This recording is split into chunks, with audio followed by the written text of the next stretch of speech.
नमस्कार, आप देख रहे हैं कुरुक्षेत्र और मैं हूं आपके साथ स्वाति श्रीवास्तव। और आज बात करेंगे लाउड स्पीकर पर मचे घमासान की, क्योंकि लगातार महाराष्ट्र में इसको लेकर जो राजनीतिक पारा है वो अब गरमाने लगा है।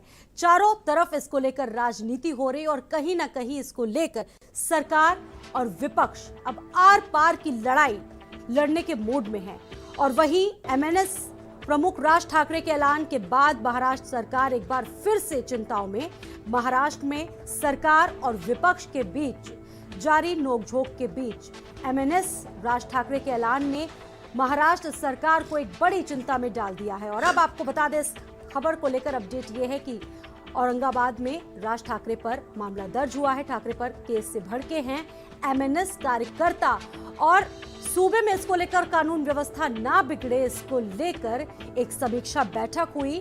यानी कि अब इसको लेकर जो बवाल है वो बढ़ता जा रहा है और जो घमासान है वो थमने का नाम नहीं ले रहा है। कहा जा सकता है कि इसको लेकर महाराष्ट्र में महाभारत शुरू हो गई है, क्योंकि अब अजान पर एक नई लड़ाई शुरू हो चुकी है।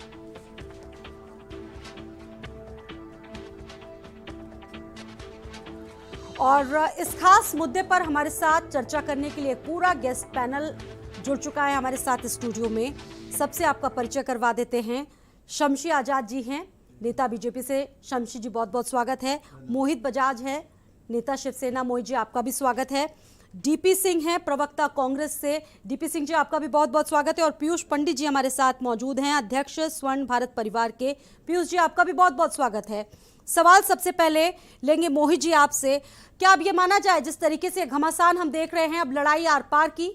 मोहित जी, देखिए, आर पार की लड़ाई की कोई बात नहीं है। बात जो है वह देश के संविधान की है और संवैधानिक तौर पर जो उच्चतम न्यायालय ने जो आदेश दिए हैं उसका पालन पूरा होगा। और महाराष्ट्र की सरकार को, जिसको कहा जा रहा था कि भाई ये सरकार 10 दिन नहीं चलेगी, भारतीय जनता पार्टी वाले लगातार कह रहे थे, और अब वह सरकार के जब 100 दिन पूरे हुए और 100 दिन पूरे होने के बाद प्रभु श्री राम की नगरी अयोध्या में जब महाराष्ट्र के मुख्यमंत्री दर्शन करने पहुंचते हैं, आशीर्वाद प्रभु राम के आशीर्वाद लेने पहुंचते हैं, तब उसके बाद मानो भारतीय जनता पार्टी को मिर्ची सी लग जाती है और अब उनसे सहन नहीं हो रहा कि इतने दिन टिक कैसे गए। जो शांत रहने वाला मुख्यमंत्री था वो एकदम से इतना अच्छा काम कर लिया।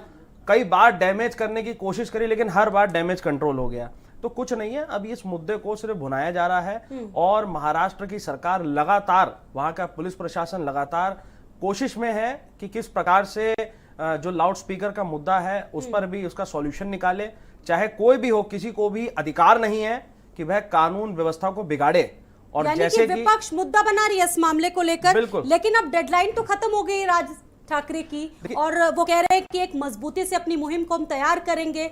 तो क्या आपकी सरकार कहीं कमजोर पड़ गई है इनके आगे? देखिए, सरकार अगर कमजोर होती तो फिर बात कुछ और होती। सरकार यहाँ पर बिल्कुल चट्टान की तरह खड़ी हुई है, डटकर। और सरकार की अगर बात करें तो सरकार, ये कौन होते हैं किसी प्रकार का अल्टीमेटम देने वाले? एमएनएस चीफ जो अल्टीमेटम दे रहे हैं महाराष्ट्र के उद्धव ठाकरे जी को, माननीय मुख्यमंत्री जी को, ये कौन होते हैं अल्टीमेटम देने वाले? हाँ, अगर उच्चतम न्यायालय का इस प्रकार का कोई अल्टीमेटम आता तो उसको हम बिल्कुल स्वीकार करते और सरकार उसको गंभीरता से लेते हुए कोशिश करती कि उतने तय सीमा के अंदर चीजें हो। महीने भर से ये जो लाउड स्पीकर वाला दाव है वो राज ठाकरे चल रहे हैं, तो आपने एक पक्ष पर तो कार्रवाई का आप पर आरोप लग रहा है, लेकिन इनके खिलाफ क्यों नहीं कार्रवाई कर रही है फिर आपकी सरकार? कोई दबाव है इसके पीछे? देखिए, कार्यवाही की कोई बात नहीं है। कार्यवाही आप जो कह रहे हैं, पहले कार्यवाही का स्पष्टीकरण दीजिए कि इससे पहले कौन सी क्या कार्यवाही हुई। अगर आप राणा दंपत्ति की बात करें तो वो मुद्दा एक अलग था और जो ये मुद्दा, ये एक अलग मुद्दा है। जो राणा दंपत्ति का मुद्दा था वह साफ तौर पर भड़काऊ भाषण के रूप में था और सांप्रदायिक सौहार्द को बिगाड़ने की कोशिश की गई थी और हर प्रकार से जो किसी प्रकार का राइट होता है या दंगे होते हैं उसको भड़काने की कोशिश की गई थी। उनका मकसद और मतलब बिल्कुल अलग था। और जो राज ठाकरे कह रहे हैं, राज ठाकरे का मुद्दा बिल्कुल सही है। भाई, राज ठाकरे जो कह रहे हैं वो लाउड स्पीकर से जो अजान होती है, चाहे हनुमान चालीसा होती है या अन्य किसी प्रकार के धार्मिक क्रम होते हैं, उनको हटाने की वह मांग कर रहे हैं। और वो मांग क्या, वो तो भाई उच्चतम न्यायालय का डिसीजन है ना। उच्चतम न्यायालय ने संबंधित राज्यों को निर्देश दिया है और उस निर्देश का पालन भी हो रहा है। ऐसा नहीं कि महाराष्ट्र में नहीं हुआ, अन्य जहां जहां पर अगर कोई भी किसी भी प्रकार के किसी भी राज्य में किसी भी पार्टी की सरकार है तो वहां उस राज्य में उन्हीं का मुख्यमंत्री होता है और उनका अधिकार क्षेत्र है। और वो कर रही है, ऐसा नहीं है कि सर, कोई तो फेल हो गया। महाराष्ट्र में फिर क्यों नहीं कार्रवाई हो रही है? आप योगी मॉडल क्यों नहीं ले रहे हैं? ये भी आरोप लग रहा है कि योगी सरकार ने तो लाउड स्पीकर हटवा दिए बिना किसी सौहार्द बिगड़ते हुए। ईद का पर्व भी अब तो पूरी तरीके से निपट चुका है, तो फिर क्यों आपकी सरकार नहीं कार्रवाई कर रही है ऐसे लोगों के खिलाफ?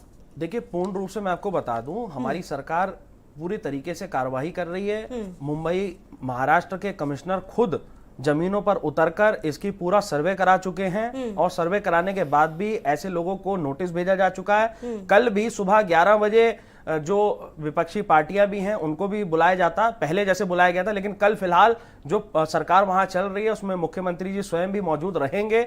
उनकी मीटिंग सुबह है और इस पर क्या आगे निर्णय करना, कैसे दिशा निर्देश देना, वो किया जाएगा। ऐसा नहीं है कि उस पर काम नहीं हो रहा। शमशी जी, अब ये लड़ाई देखा जाए तो पूरी तरीके से सियासी रंग पकड़ चुकी है, सियासी रंग ले चुकी है, और एक तरफ तो कहा जा रहा है कि शांति को बिगाड़ना नहीं चाहते, सौहार्द को बिगाड़ना नहीं चाहते, और दूसरी तरफ जो सौहार्द है उसको बिगाड़ने की बात सामने आ रही है। और कहीं ना कहीं राज ठाकरे अब हिंदुत्व की लकीर को बड़ा खींचने की कोशिश कर रहे हैं इस मामले में, और कहा यह जा रहा है कि बीजेपी पीछे से उनका साथ दे रही है। क्या कुछ कहेंगे इस पर? बहुत अच्छी बात अभी हमारे शिवसेना के प्रवक्ता जी बता रहे थे और हमारे मुख्यमंत्री के बारे में बात कर रहे थे। हमारे मुख्यमंत्री जिसने सिर्फ एक आदेश पास किया कि माइकों को या तो उतरवा दिया जाए या उसकी आवाज़ जो है कम से कम कर दी जाए ताकि पड़ोस वालों को भी ऑब्जेक्शन न हो। और आपने देखा कि उत्तर प्रदेश में रमज़ान जैसा पवित्र महीना था, मुसलमानों का बहुत बड़ा महीना हो जिसको कहा जाता है, जिसमें अलविदा जुमा भी पड़ता है, जिसमें उसके बाद ईद भी आती है, लेकिन उसके बाद भी आपने देखा कि स्वेच्छा से लोगों ने अपनी मस्जिदों से, अपने मंदिरों से, अपने गिरजाघर और चर्च से खुद ब खुद माइक को उतरवाया।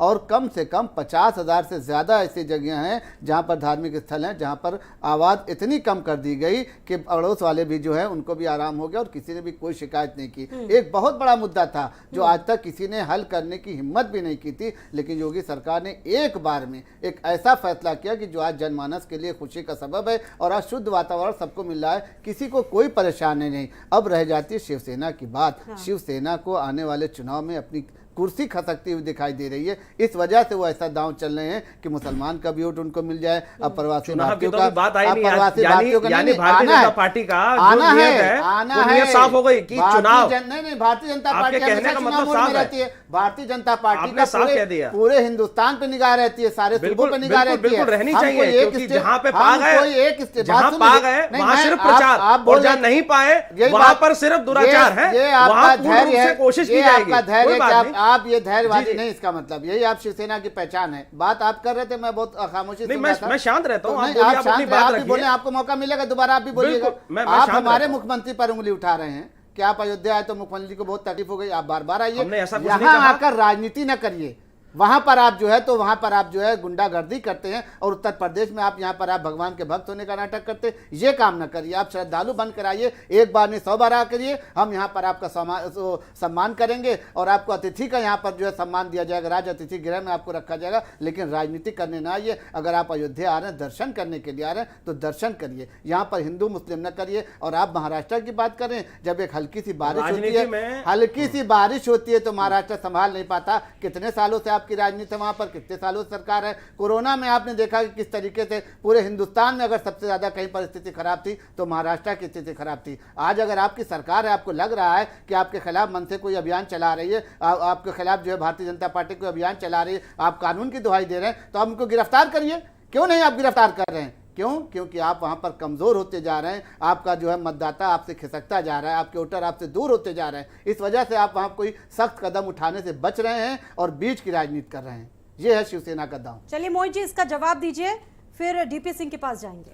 देखिए, जवाब बहुत साफ है। अभी जैसे आपने बताया कि अगर राजनीति करने आ रहे हैं अयोध्या, भाई अयोध्या कोई ऐसा तो है नहीं, राजनीति में तो शिवसेना हर बार से 70% हम लोग समाज सेवा पर विश्वास करते हैं और 30% राजनीति पर विश्वास करते हैं।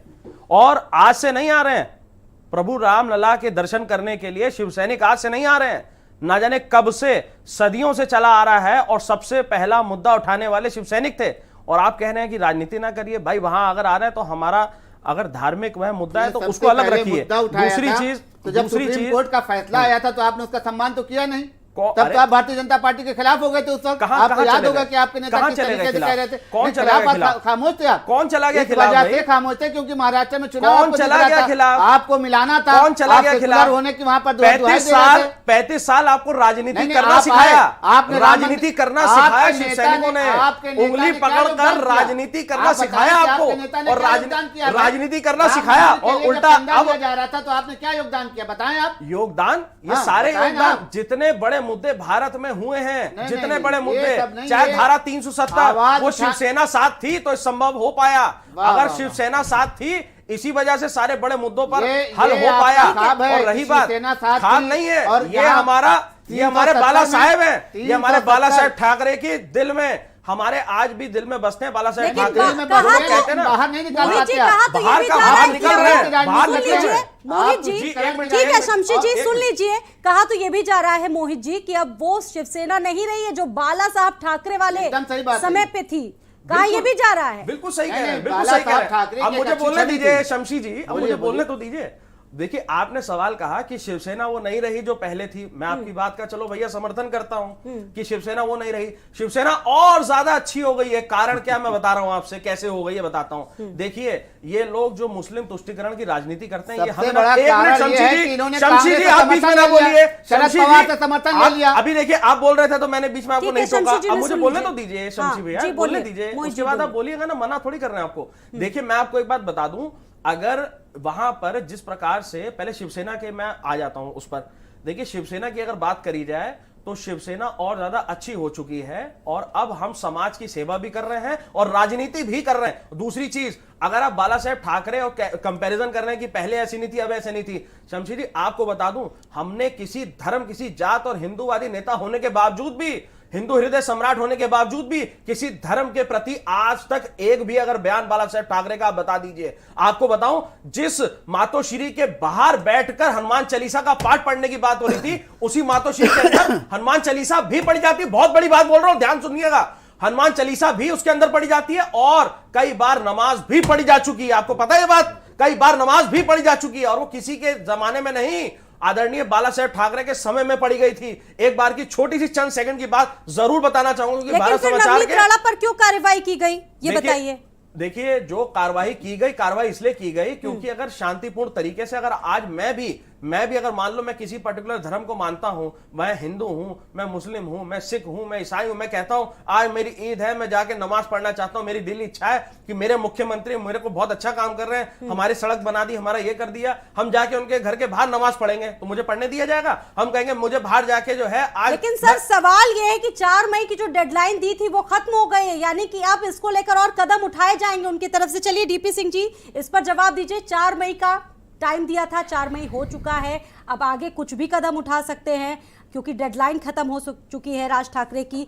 और यूपी की अगर बात करें तो यूपी में एक बहुत बड़ी मुस्लिम आबादी रहती है, यहां पर भी देखा योगी सरकार ने किस तरीके से एक्शन लिया और बिना किसी शांति को खत्म किए यहां पर एक्शन हुआ। और कहा यह भी जा रहा है कि यूपी सरकार से क्यों नहीं सीख लेती है महाराष्ट्र सरकार, जवाब दीजिए इस पर। देखिए स्वाति जी, मैं आपके लोकप्रिय चैनल पर बहुत ही स्पष्टता और साफगोही से मैं अपनी बात रखना चाहता हूँ। महाराष्ट्र की महाअघाड़ी सरकार जब से बनी है तब से लोक कल्याण, लोक हित के लिए और सभी जात धर्म मजहब संप्रदाय के लिए बहुत ही शानदार, जानदार तरीके से काम कर रही है। राज ठाकरे साहब अब किसके इशारे पे राजनीति कर रहे हैं? बहुत दिनों से वो नफरत की राजनीति कर रहे हैं। मैं बहुत स्पष्टता के साथ कहना चाहता हूं कि भारतीय जनता पार्टी और उनके अनसंगठनिक संगठन जिस तरीके से रामनवमी के बाद पूरे देश में सांप्रदायिकता का जहर भरने का जो कोशिश कर रहे हैं, जहां जहां गैर भाजपा की सरकारें हैं वहां उनको डिस्टर्ब करने का जो इनकी एक साजिश है, वो निश्चित तौर पर इनके ही इशारे पर, चाहे वो नवनीत राणा और रवि राणा हो, और उनको उनके करने का फल मिल गया है, वो जेल में हैं। और राज ठाकरे साहब हमेशा से कभी उत्तर भारतीयों के ऊपर नाजायज जो है बात करना, उनको पीटना, मारना, और उसके बाद भी उनको कुछ नहीं मिला। अब वो फिर बहुत दिनों बाद वो उभर कर आए हैं। जब उनको कुछ नहीं मिला तो यानी आप कहना नफरत की चाहते हैं कि राजनीति, बीजेपी का हाथ उनके साथ नफरत है? निश्चित तौर पे बीजेपी का हाथ है। और मैं कहना चाहता हूं आपके चैनल के माध्यम से कि राज ठाकरे साहब यदि महाराष्ट्र की सरकार के कानून को डिस्टर्ब किए तो उन कानून वहां पे मुख्यमंत्री जी ने, सरकार ने सख्त आदेश पुलिस प्रशासन को दे दिया है कि उनके पास कठोरतम से कठोरतम कार्रवाई की जाएगी। किसी भी व्यक्ति को, किसी भी संगठन को बिल्कुल इजाजत नहीं दिया जाएगा कि कानून व्यवस्था को जो है डिस्टर्ब करें। मैं आपके चैनल के कहना चाहता हूं कि निश्चित तौर पर आज देश में चाहे वो राजस्थान हो, चाहे महाराष्ट्र हो, चाहे वो मध्य प्रदेश हो, चाहे कर्नाटक हो, जहां जहां चुनाव हो, चाहे गुजरात हो, जिस तरीके से फिरका परस्त ताकतें, सांप्रदायिक ताकतें, धार्मिक उन्मादी ताकतें समाज को डिस्टर्ब करना चाहती हैं, वहां के सरकार को डिस्टर्ब करना चाहती हैं, ये बिल्कुल बर्दाश्त नहीं है। जनता सब देख रही है। तो सर ऐसे लोगों के मुख्य खिलाफ मुद्दे से, कार्रवाई क्यों नहीं कर रहे? आप मुख्य भी तो मुद्दे वहाँ का हिस्सा जो हैं। समाज के मुख्य मुद्दे हैं, देश के और प्रदेश के मुख्य मुद्दे हैं। महंगाई चरम पे है, बिजली संकट इतनी जबरदस्त है जिसका कोई जवाब नहीं है। गांव में 2 घंटे 3 घंटे बिजली आती है, कल कारखाने नहीं चल रहे हैं, बेरोजगारी चरम पे है। ये उन मुद्दों से लोगों के आंखों को ओझल करने के लिए, उनके आंख में झूल झोंकने के लिए भारतीय जनता पार्टी और उनके सांगठनिक संगठन और उनके इशारे पे कई राज्यों में और सारे जो राजनीतिक पार्टियां जो सर उठा रही हैं, ये जो कारनामे कर रहे हैं, ये बिल्कुल बर्दाश्त नहीं। जनता सब देख रही है, जनता इनको करारा जवाब देगी। आने वाले चुनाव में, आने वाले चुनाव 2024 का जो इनको बहुत बड़ा जो मंसूबा बनाए बैठे हैं, जनता इनको वो करारा जवाब देगी कि इनकी जहां से पैदा हुए तो वहीं पहुंच जाए। ठीक है मतीन खान जी, 1 महीने से ये पूरा विवाद चल रहा है और लगातार उद्धव सरकार पर आरोप लग रहे हैं। अब लग रहा है आर पार की लड़ाई है, कहीं ना कहीं सियासी रंग देने की इसे कोशिश की जा रही है। क्या कुछ कहेंगे इस पूरे मुद्दे पर मतीन जी?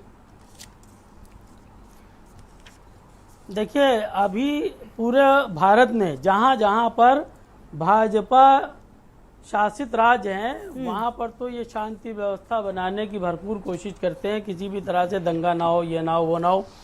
अभी आप देखें दिल्ली के अंदर जिस तरह से सुप्रीम कोर्ट का ऑर्डर होने के बाद भी बुलडोजर चलता रहा, जिस तरह से मध्य प्रदेश, राजस्थान में अभी ईद के दिन जिस तरह से तांडव हुआ है, सबके जग जाहिर है। जिस तरह से अभी महाराष्ट्र के अंदर ये राज ठाकरे को लेकर के जो एक राजनीति की जा रही है, तो वो राज ठाकरे वही राज ठाकरे हैं जो उत्तर भारतीय हिंदुओं को मारते थे, भगाते थे। मतलब उत्तर भारतीय हिंदुओं को मार मार के भगाने वाला आदमी आज वहां पर राजनीति कर रहा है। और पुष्पनाही कौन कर रहा है, जग जाहिर है। कौन उसकी पीठ पे हाथ रखे हुए कौन है उसकी ये पीठ सब के जाहिर पीछे? है। बता दीजिए कौन आदमी है जो इस तरह, भाई मतीन जी सब कौन है? जानते हैं, सब भाजपा के लोग हैं, सब उसको पूरी तरह से शेल्टर दे रहे हैं, पूरी तरह से शेल्टर दे रहे हैं। और मैं ये तो भाजपा के प्रवक्ता जी से पूछना चाहूंगा, क्या उत्तर भारतीयों के लिए उनके पास क्या प्रभाव होगा जब राज ठाकरे वहां पर जब उत्तर भारतीय हिंदुओं को मारेंगे तो भाजपा के लोग क्या करेंगे वहां पर? मतीन खान जी, आप ये बताएं कि राजस्थान में जो दंगा हुआ है उसकी शुरुआत किसने की थी? आप ही के लोगों ने की थी ना, टोपी लगाकर वहां पर पाकिस्तान का झंडा लगा रहे थे किसी की मूर्ति के ऊपर। अयोध्या में जो अभी मस्जिद, अयोध्या में जो मस्जिद के सामने अभी जो घटना हुई है, किसने किया है? कुछ हुआ तो गिरफ्तारी हुई है ना। टोपी लगा करके कौन लोग गए थे? राजस्थान में किसकी सरकार है? अयोध्या में कौन लोग डिस्टर्ब करना चाहते थे? अयोध्या में हुआ तो वहाँ माहौल अयोध्या में कौन लोग थे बताइए? तत्परता के साथ कोई मुस्लिम भाई वहाँ पे गया हुआ था? शीघ्रता के साथ हमने गिरफ्तारी की है, वो भी एक मिसाल है किस तरीके से हमने पकड़ा है। अभी हमको उसे छोड़ देते तो आप कहते कि उनको छोड़ दिया गया। हमने तत्परता से वहां पर काम किया। राजस्थान में आपकी सरकार ने क्या किया? अरे शमशी जी, अयोध्या में अब बता रही है, अयोध्या में जो लोग वहां पे टोपी लगा करके मस्जिद के बाहर टोपी लगाकर तो इस वजह से कि हम अगर उनको पकड़ लेते तो आप कहते हैं कि टोपी वालों को गिरफ्तार किया जा रहा है। जब तक उनके खिलाफ कानूनी सबूत हमको नहीं मिला था, हमको छोड़े हुए थे। जब हमारे खिलाफ हमको उनके खिलाफ सबूत मिला तो हमने उनको फौरन भेजा जेल की सलाखों में। एनएसए लगाकर हमने कार्रवाई की है। आप कहाँ की बात कर रहे हैं मतीन खान? कितने लोगों को पकड़ा? टोपी ही तो शक के धारे में है। गिरफ्तार कितने लोगों टोपी लगाकर ही तो आदमी गलत काम कर रहा है। कितने लोगों को गिरफ्तार किया है? जितने 7 लोगों को गिरफ्तार किया है। वही तो कह रहे हैं, टोपी लगा कितने लोगों 7 लोग गिरफ्तार हो गए। नहीं, आपको पता ही नहीं है, इनसे लगाया गया उनके ऊपर, आपको पता ही नहीं है। प्रदेश सरकार ने कार्रवाई की, आपको पता नहीं है।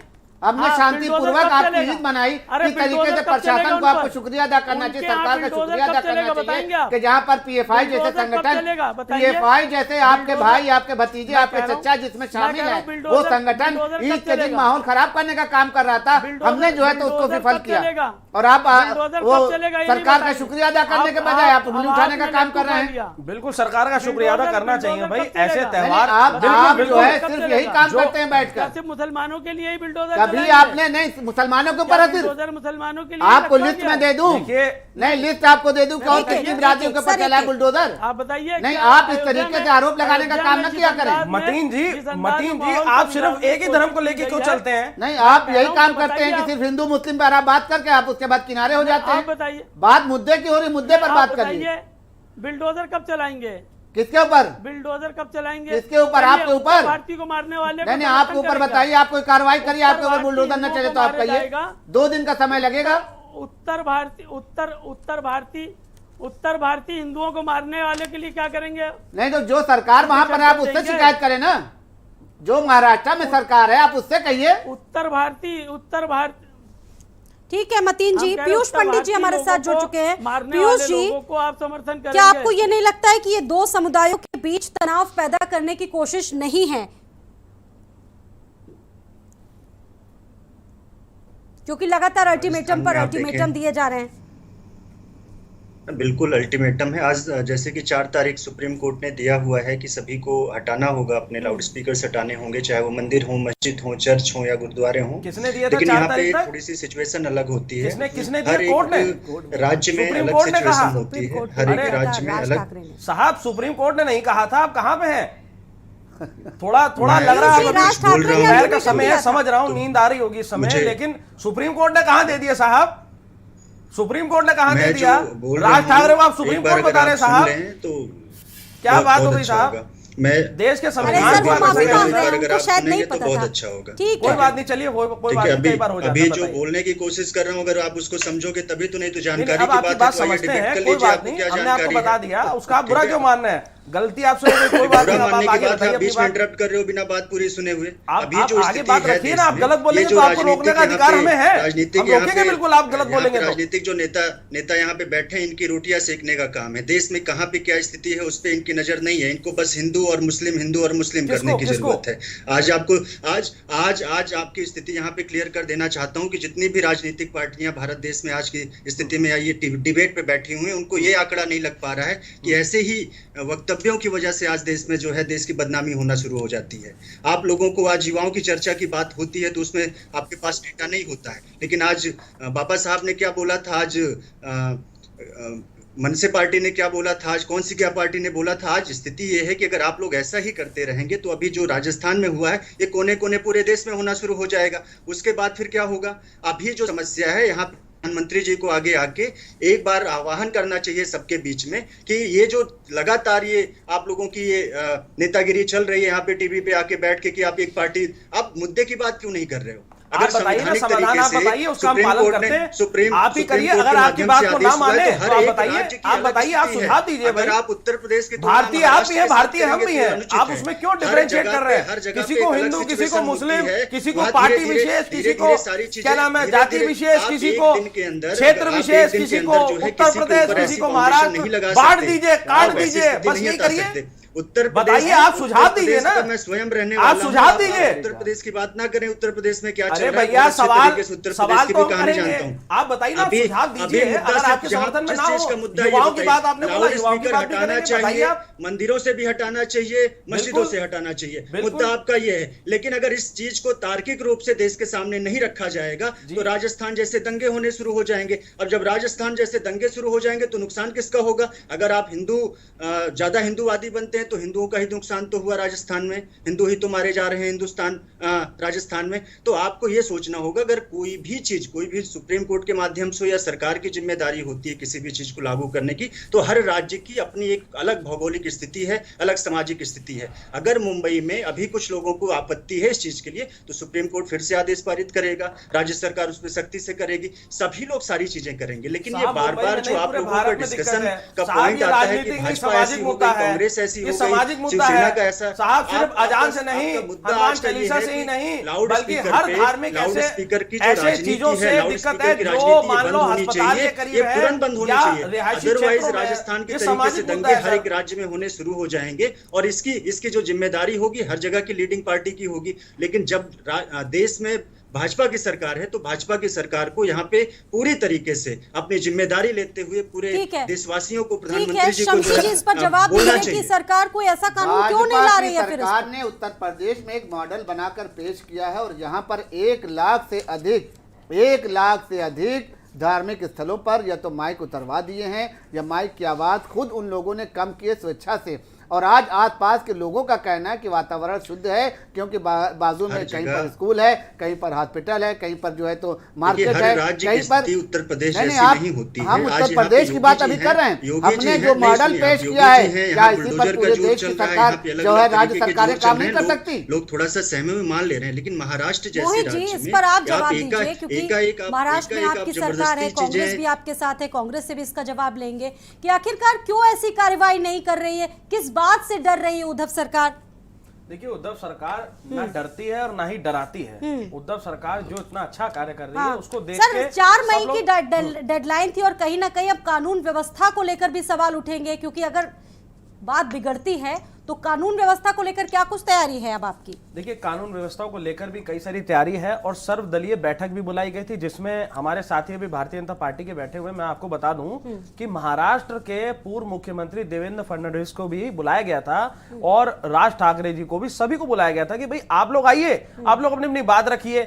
जिसको बैठकर समाधान करना होता है वो समाधान की तरफ आगे बढ़ता है कि भैया हिंदू मुस्लिम भाई भाई, हम सभी, चाहे सिख हो चाहे ईसाई हो, सभी भाई हैं भाई। अगर चाहे खून बहे क्रिश्चियन का, चाहे खून बहे सरदार जी का, चाहे बहे मुसलमान का, चाहे बहे हिंदू का, भाई नुकसान तो भारतीय को है ना, भारत को नुकसान है। तो हम ऐसी चीजें क्यों करें, क्यों हम बुनियादी मुद्दों पर क्यों नहीं बैठ जाते हैं? आपको पता है कि जब चैनलों पर भी जब इस तरीके की डिबेट होती है, तो हमारे साथी जो देख रहे होते हैं, हमारे जो भारतीय देख रहे होते हैं, उनको भी बड़ा कष्ट होता है। सर, लेकिन कार्रवाई जब एक पक्ष पर होगी तो सवाल उठेंगे। एक व्यक्ति को तो आप जेल भिजवा देते हैं, दूसरे पर कोई कार्रवाई नहीं होती तो सवाल तो उठेंगे। फिलहाल यहाँ छोटा सा ब्रेक ले रहे हैं, बहुत जल्द लौट रहे हैं इस चर्चा के साथ।